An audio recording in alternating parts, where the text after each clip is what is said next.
রসুল আমার ভালোবাসা, রসুল আমার আলো আশা, রসুল আমার প্রেম বিরহের মূল আলোচনা, রসুল আমার ভালোবাসা।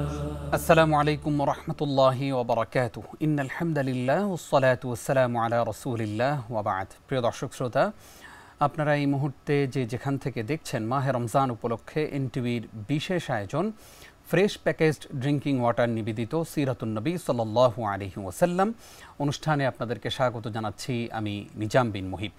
প্রিয় দর্শক, প্রতিদিন আমরা রাসূল সাল্লাল্লাহু আলাইহি ওয়াসাল্লামকে জানার চেষ্টা করছি এবং তার জীবন আদর্শ থেকে আদর্শ নিয়ে আমাদের জীবনটাকে পরিশুদ্ধ করার প্রচেষ্টাই আমাদের এই ক্ষুদ্র প্রয়াস।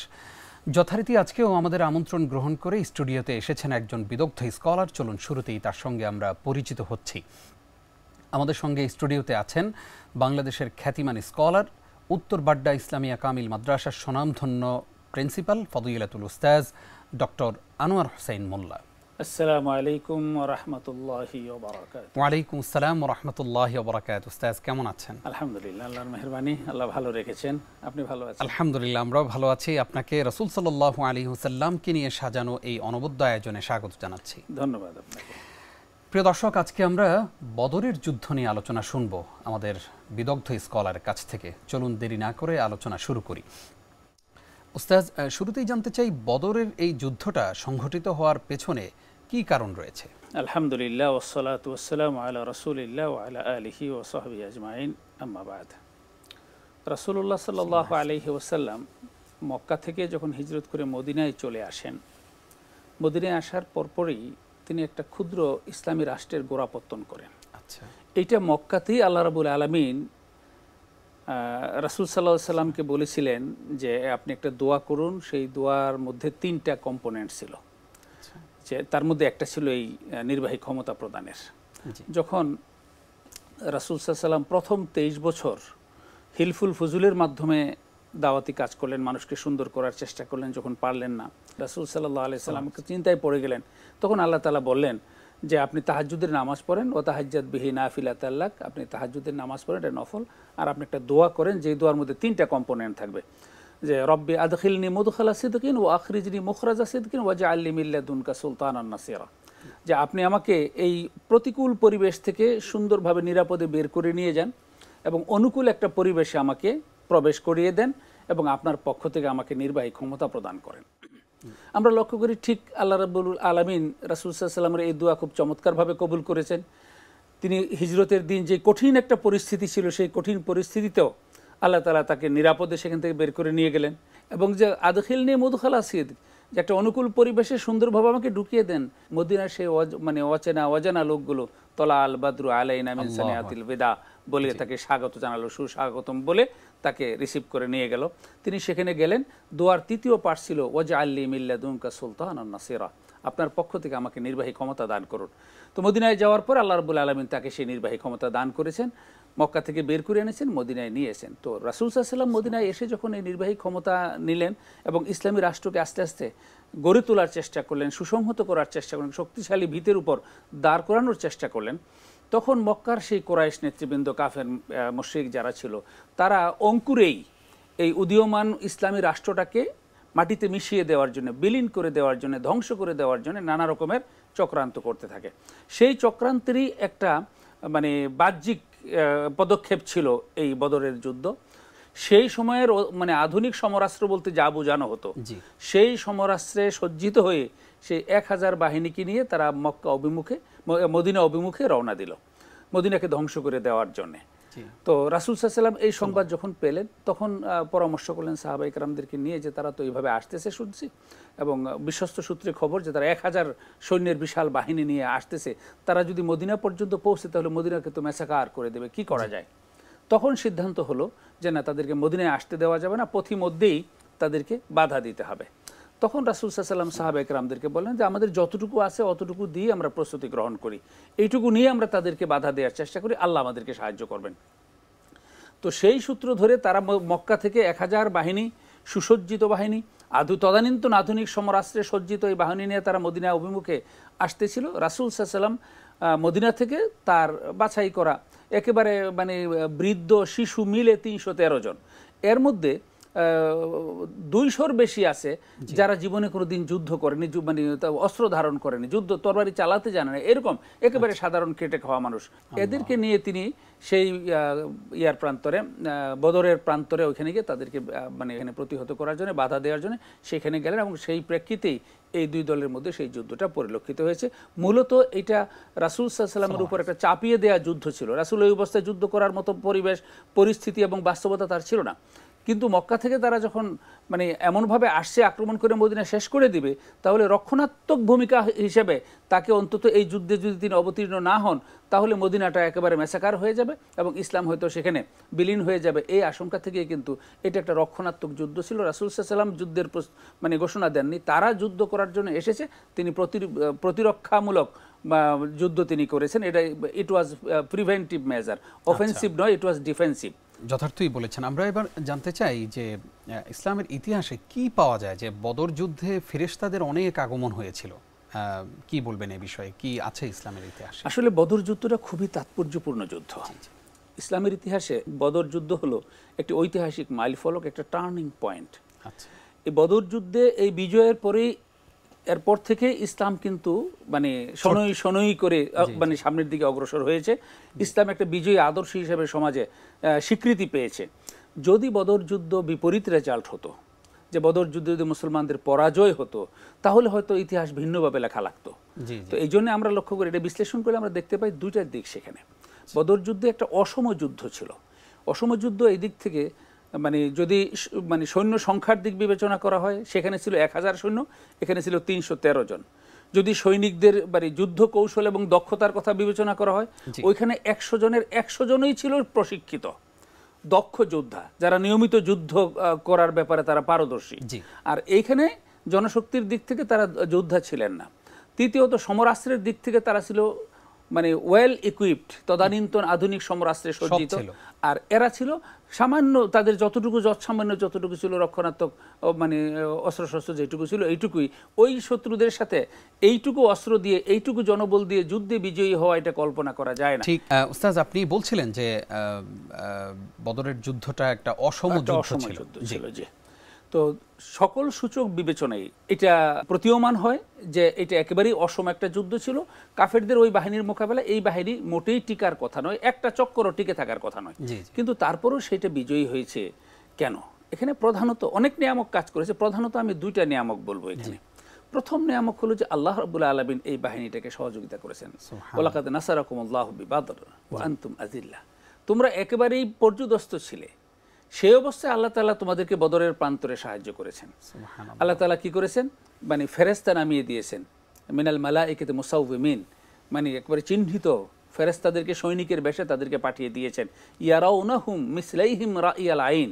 ফেরেশতা আসার পরে, এখানে তো সৈন্য সংখ্যা মাত্র ৩১৩ জন, কিন্তু ফেরেশতারা এসে যখন তাদের সাথে যোগ দিয়েছে, তখন কাফেররা তাদেরকে দেখতে পাইল, অর্থাৎ মুসলমান সৈন্যদেরকে দেখতে পাইল তাদের দ্বিগুণ। অর্থাৎ কাফের সৈন্যরা দেখতে পেল যে ২০০০ বা তার চেয়েও বেশি সৈনিক নিয়ে মুহাম্মদ সাল্লাল্লাহু আলাইহি ওয়াসাল্লাম যুদ্ধ করতে আসছে। এবং তারা সেই সৈনিকের বেশগুলো এবং তাদের যে দৃঢ়তা দাপট, সেটা তাদেরকে বিহ্বল করেছে। তো আল্লাহ রাব্বুল আলামিনের পক্ষ থেকে সহযোগিতা মানে মদত, এটা একটা ব্যাপার। আরেকটা ব্যাপার ছিল রাসূলুল্লাহ সাল্লাল্লাহু আলাইহি ওয়াসাল্লামের রণকৌশল, অত্যন্ত চমৎকার কৌশলী।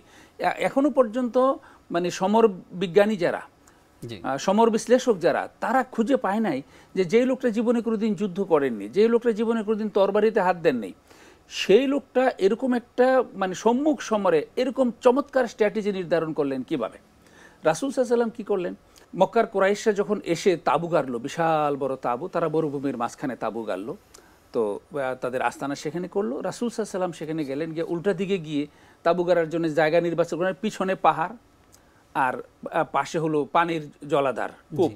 কারণ যুদ্ধ কতদিন প্রলম্বিত হয় আমরা তো জানি না, কেউ রাসূল বা অন্যরা তো বলতে পারবে না যে কতদিন যুদ্ধ প্রলম্বিত হয়, লম্বাও হতে পারে। তো এই যুদ্ধে যদি পানির সংকট হয়ে যায় তাহলে কিন্তু এমনিই মারা যাবে। তো এই জন্য কূপটাকে নিজেদের দখলে রেখে তিনি স্থাপন করতে বললেন। তো সেখানে কি পাহাড়ের পাদদেশে মরুভূমির বাতাসে বালি, লতা পাতা, ময়লা আবর্জনা এগুলো এনে পাহাড়ের পাদদেশে ঠেকিয়েছে।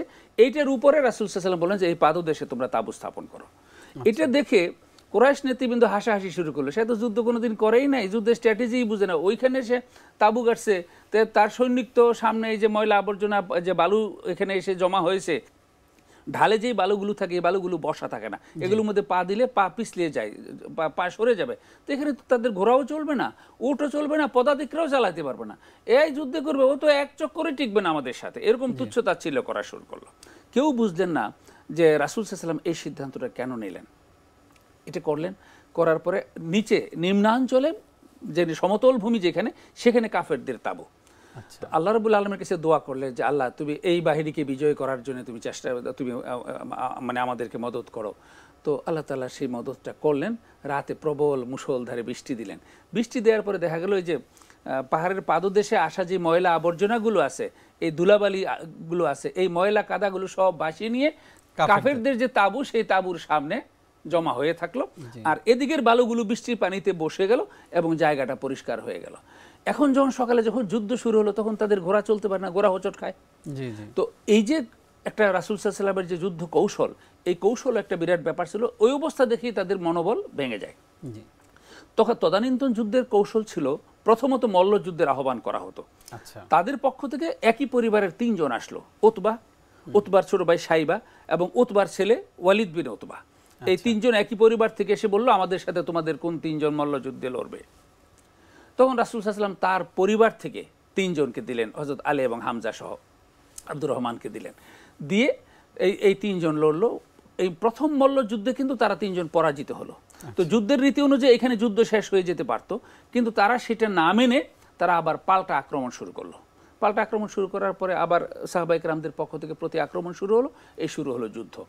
এই যুদ্ধে আল্লাহ তাআলার পক্ষ থেকে বিশেষ মদত হলো। কাফেরদের আবু জাহেল সহ নেতৃবৃন্দ এবং মানে কুরাইশদের পক্ষ থেকে 70 জন এখানে তারা ওই যুদ্ধে নিহত হয়।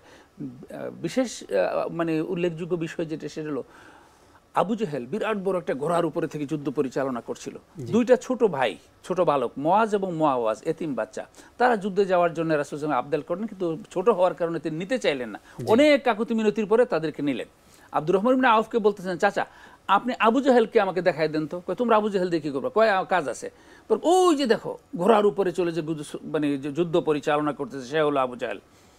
তারা তখন আব্দুর রহমান আউফ বলতেছেন যে আমার মনে হলো যে বাস পাখির মতো ছুটে 2টা ভাই চলে গেল ওই মানে আবু জাহেলের ঘোড়ার কাছে, গিয়েই তরবারি দিয়ে ঘোড়ার পায়ের মধ্যে আঘাত করলো, ঘোড়া হোঁচট খেয়ে পড়লো, আর 2 ভাই আবু জাহেলকে তরবারি দিয়ে আঘাত করে একেবারে মৃত পায় অবস্থায় ফেলে রেখে চলে আসলো।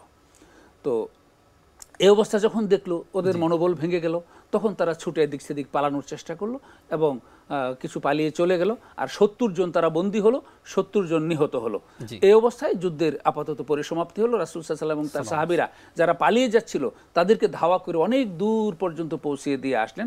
এবং এই 70 জন যে মারা গেল, তাদের মরদেহকে কুলাইব নামক একটা কূপ ছিল, সেই কূপের মধ্যে সবগুলোকে ফেলে দিয়ে তখন বললেন, হে মক্কার কুরাইশ শাহে কাফের বসে, একটা তোমরা কি জানো, তোমরা কি আল্লাহর যে ওয়াদা করেছিল সেই ওয়াদাকে তোমরা সত্য হয়েছে এটা প্রমাণ পেয়েছ? আমি আমাকে আল্লাহ তাআলা যে ওয়াদা করেছিলেন সেই ওয়াদা সত্যে পরিণত হয়েছে, সেই প্রমাণ আমি পেয়েছি। এই কথা বলে তারপরে সাহাবায়ে কেরামদের নিয়ে তিনি মদিনায় চলে আসেন। জি, আল্লাহু আকবার। আমরা এবার জানতে চাইব যে বদরের যুদ্ধের পরে তো অনেককে বন্দী করা হয়েছিল, রাসূল সাল্লাল্লাহু আলাইহি ওয়াসাল্লাম সেই বন্দীদের সঙ্গে কেমন আচরণ করেছিলেন? এটা একটা চমৎকার ঘটনা।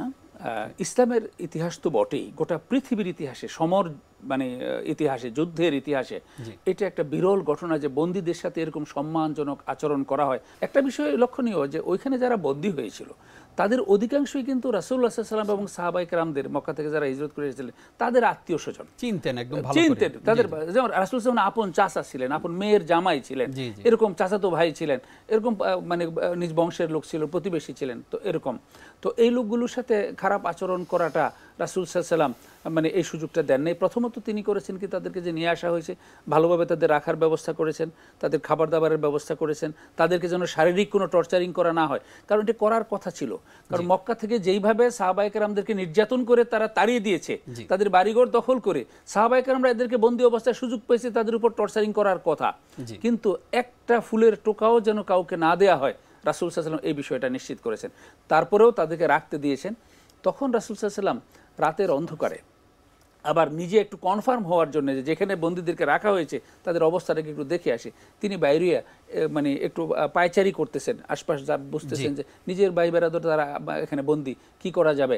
হঠাৎ করে একটা ঘোংরানির আওয়াজ পেলেন, যেমন একটু কষ্ট হলে মানুষ যেরকম আওয়াজ পায় এরকম আহ আহ এরকম। তখন দ্বাররক্ষীকে জিজ্ঞেস করলেন কি হয়েছে। উনি ভিতরে গিয়ে দেখেন যে হযরত আব্বাস রাদিয়াল্লাহু তাআলা আনহু, রাসূল সাল্লাল্লাহু আলাইহি ওয়াসাল্লামের চাচা, হাত যে বেঁধেছে বাঁধনটা একটু টাইট হয়ে গিয়েছে। তখন এসে বললেন যে একজন বন্দী আব্বাস, তো তার হাতের বাঁধন টাইট হয়ে গেছে, এই জন্য তিনি কাঁদতেছে, হাতটা একটু ফুলে উঠেছে। তিনি বললেন যে তার হাত একটু ঢিল করে দাও এবং সমস্ত বন্দীদের হাত ঢিল করে দাও যাতে কেউই কোনো কষ্ট না পায়। আল্লাহু আকবার, আল্লাহু আকবার। তারপরে এই বন্দীদেরকে কি করা হবে আলোচনা হলো, তো পরামর্শ আসলো, ওমর রাদিয়াল্লাহু তাআলা পরামর্শ দিলেন তারা আমাদের সাথে যে আচরণ করছে তাদের মৃত্যুদণ্ডই কার্যকর করা হোক। কিন্তু আবু বকর রাদিয়াল্লাহু তাআলা খুব মানে ডিপ্লোম্যাটিক চিন্তা করলেন যে এই মুহূর্তে আমাদের তাদের সাথে আর দ্বন্দ্ব না বাড়িয়ে এটা আমরা মুক্তিপণের মাধ্যমে, আমাদের আর্থিক প্রয়োজন রয়েছে, মুক্তিপণের মাধ্যমে তাদেরকে যদি আমরা মুক্তি দেই তাহলে এটা ভালো হবে। রাসূল সাল্লাল্লাহু আলাইহি ওয়াসাল্লাম এইটাকে গ্রহণ করলেন। এমনকি যারা মুক্তিপণ দিতে পারে না, পৃথিবীর ইতিহাসে এইটাও একটা বিরল ঘটনা, তাদেরকে জিজ্ঞেস করা হয়েছে যে তোমাদেরকে তুমি কি লেখাপড়া জানো? হ্যাঁ লেখাপড়া জানি, যাও মদিনার এই বাচ্চাগুলোকে তোমরা একটু লেখাপড়া শিখিয়ে দিবে, এইটাই তোমার মুক্তিপণ। সুবহানাল্লাহ, জাযাকাল্লাহু খাইর। উস্তাদ, অনেকগুলো বিষয় চলে এসেছে, কষ্ট করে আপনি সময় দেওয়ার জন্য আপনাকে ধন্যবাদ জানাচ্ছি। ধন্যবাদ আপনাকেও, আমাদের দর্শকবৃন্দকেও ধন্যবাদ। প্রিয় দর্শক, এতক্ষণ যারা আমাদের সঙ্গে ছিলেন আপনাদেরকেও ধন্যবাদ জানিয়ে শেষ করছে আজকের আয়োজন। যদিও আয়োজন শেষ হতে চায় না, আলোচনা আসলে শুরু করলে এটার শেষ যে কোথায় হবে আমরা নিজেরাও জানি না, কিন্তু সময় বলে আমাদেরকে বিদায় নিতেই হবে। আজ এই পর্যন্তই। আপনারা দেখছিলেন ফ্রেশ প্যাকেজড ড্রিঙ্কিং ওয়াটার নিবেদিত সিরাতুন নবী সাল্লাল্লাহু আলাইহি ওয়াসাল্লাম। আগামীকালকের পর্ব দেখবেন, সেই প্রত্যাশায় বিদায় নিচ্ছি। নিজাম বিন মুহিব। আসসালামু আলাইকুম ওয়া রাহমাতুল্লাহি ওয়া বারাকাতুহু। রসুল আমার ভালোবাসা, রসুল আমার আলো আশা, রসুল আমার প্রেম বিরহের মূল আলোচনা, রসুল আমার কাজে কর্মে অনুপ্রেরণা, রসুল আমার ভালোবাসা।